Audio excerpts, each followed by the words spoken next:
One observation right at the start.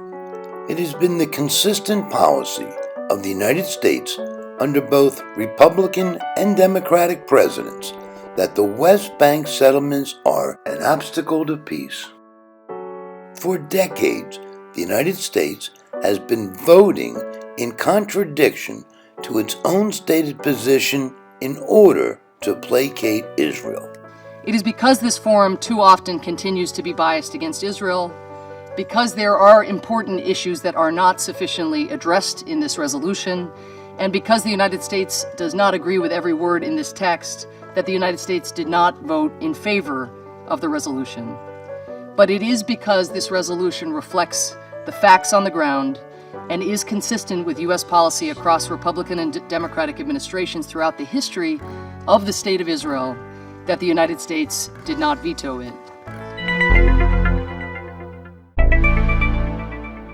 Israeli settlements are residential areas built by Israel on occupied Palestinian territory, primarily for Jewish communities. As the settler presence grew, the UN issued a resolution saying that the settlements had no legal validity and that they constitute a serious obstruction to achieving a comprehensive, just, and lasting peace in the Middle East. They were basically saying that this settler activity was totally illegal.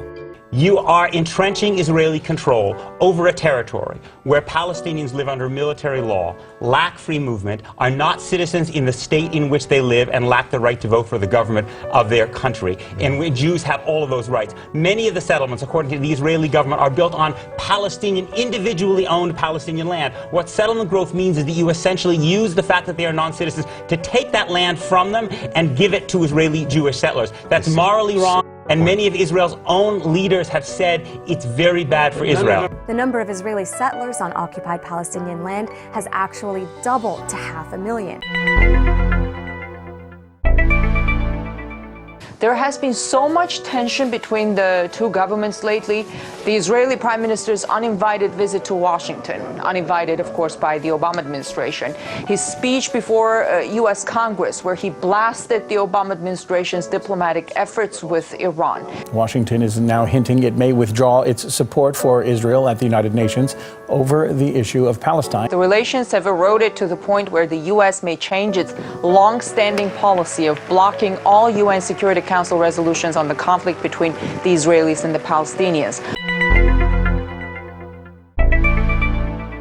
I am also against putting it in the United Nations, which has shown that it has no capacity to be even-handed in dealing with Israel. The point is not who's right and who's wrong. The point is whether or not the United Nations should be where this issue is resolved. The United Nations... A couple more observations. The UN is not just a building at 405 East 42nd Street. The UN is not a group of 193 people making decisions and passing resolutions when no one is paying attention. The UN is 193 nations representing the entire world. There is no one else.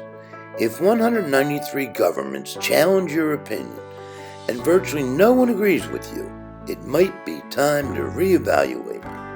And regarding time, this is nothing new. 1967 was 50 years ago.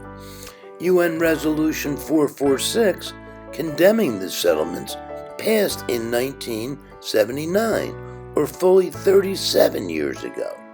So when is the right time to resolve this dispute once and forever?